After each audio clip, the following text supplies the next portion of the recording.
Let's party.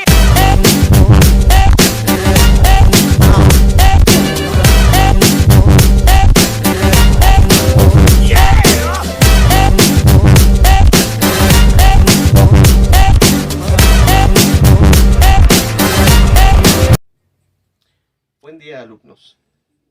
Vamos a iniciar la clase del día de hoy dando una introducción a lo que es el derecho.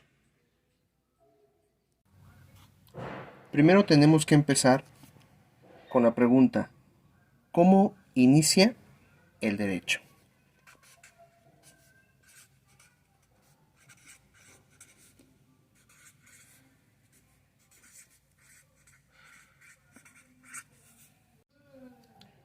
El hombre, en toda la historia, nos vamos a dar cuenta que hubo un desarrollo.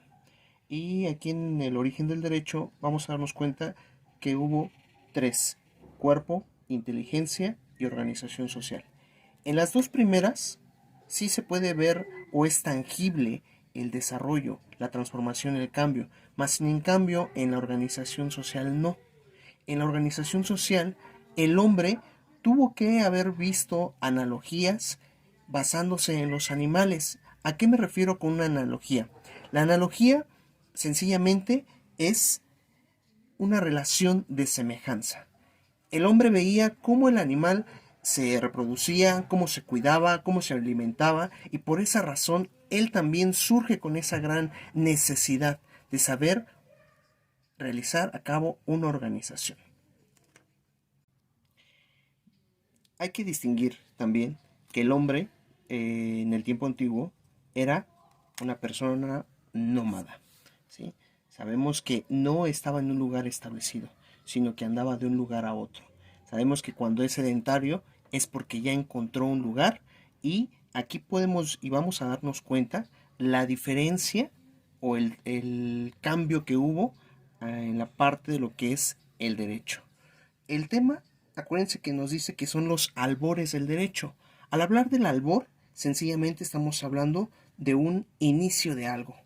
Otras definiciones lo dicen que es una blancura, una luminosidad o un amanecer. Y en este caso nos vamos a basar el inicio de algo. ¿De qué estamos hablando? De lo que es el derecho. Algo que hay que resaltar también, que el hombre se guiaba por sus leyes consuetudinarias. ¿Qué es una ley consuetudinaria? Que sencillamente estaba basado de acuerdo a sus costumbres. Bueno, aquí se resaltan cuatro aspectos de cómo era una ley consuetudinaria de acuerdo a lo que es un nómada. Existía mucho lo que era el patriarcado, ¿sí? En este caso existe lo que es una jerarquía, en el cual el padre o la cabeza de familia es el que cuidaba, el que ordenaba, el que daba las reglas necesarias. Aquí acuérdense, no había una ley escrita, todo era hablado, todo era un acuerdo, ¿sí? También nos dice que existía un sistema de exogamia. ¿Qué quiere decir que es un sistema de exogamia? Que en este caso era una regla social que obligaba a casarse con alguien de distinta tribu o ascendencia, ¿sí? No es como ahora. Ahora, existe todavía que en algunas culturas todavía el padre de familia decide con quién se tiene que casar su hija o su hijo. En este caso, en el tiempo antiguo existía mucho la exogamia. También el totemismo. El totemismo sencillamente refiere a la palabra totem. ¿Qué es un totem?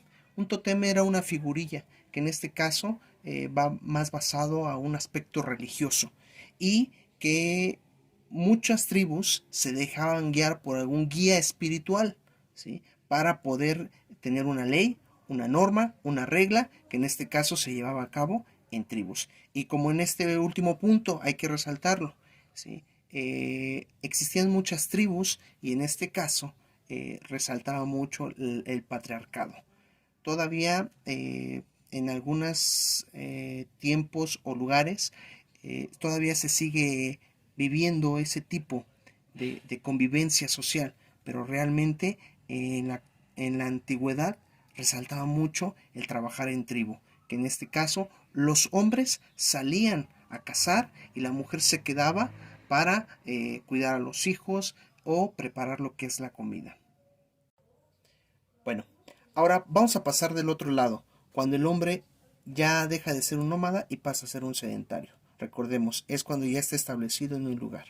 Y bueno, algo que ayudó mucho a que el hombre ya se estableciera es el trabajar con la tierra, la agricultura.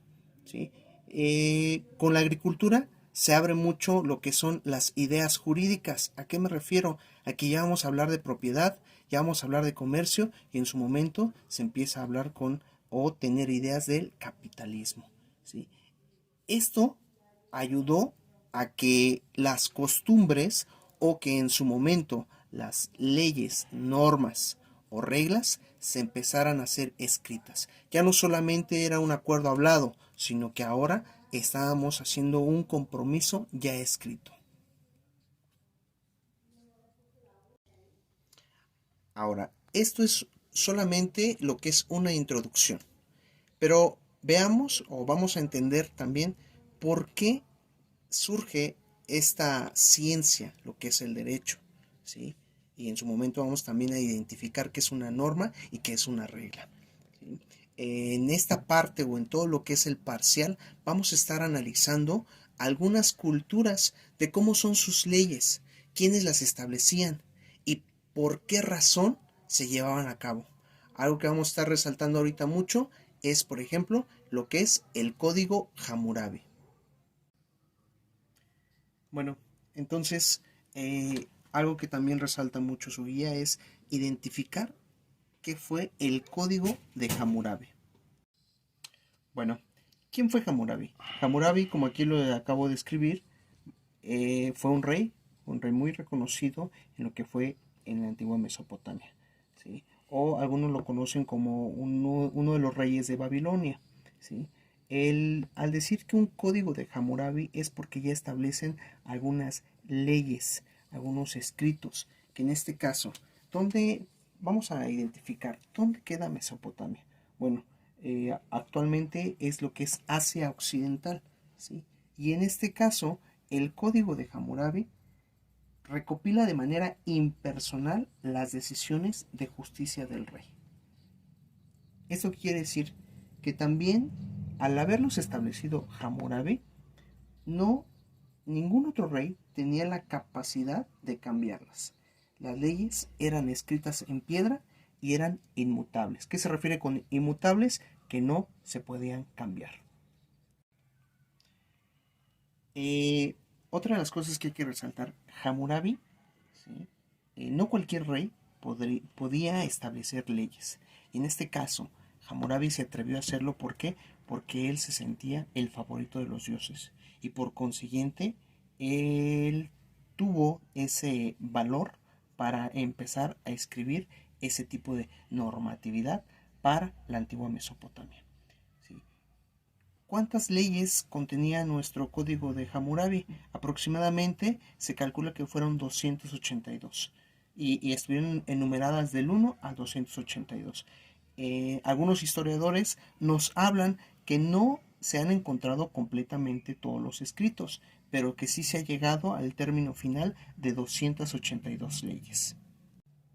Ok, la pregunta aquí ahora, ¿qué es lo que contenía el código de Hammurabi? En todas las 282 leyes se hablaba de lo que era jerarquía, de lo que es la sociedad, que existían tres grupos, los hombres libres y en este caso los que podían ser siervos y otros los esclavos. También se habla de lo que son los precios. Se refiere más que nada a los honorarios de los médicos, que va dependiendo el servicio que están ofreciendo hacia el pueblo. También hablamos de lo que son los salarios, que van variando según la naturaleza de los trabajos que se estaban realizando. Algo que resalta mucho el código Hammurabi es la responsabilidad profesional. ¿Qué esto qué quiere decir? Que, ejemplo, un arquitecto que tenía que trabajar en elaborar un edificio, una casa, tenía toda la responsabilidad. Más adelante vamos a entender una de las leyes que marca mucho lo que es el código, que si se caía la casa porque estaba mal construida. En este caso, no solamente la responsabilidad era para el que lo construyó, sino también para toda la familia. Y por último hay que resaltar lo que son las penas, que aparecen escritas en una escala según sea el delito o el crimen cometido. Bueno, pues hasta aquí van a ser los temas que vamos a tratar este primer día. Acuérdense que vamos a estar trabajando diario con cada uno de estos videos o actividades que vamos a estar subiendo en la plataforma. Pues mañana los espero para la próxima clase de Derecho 1.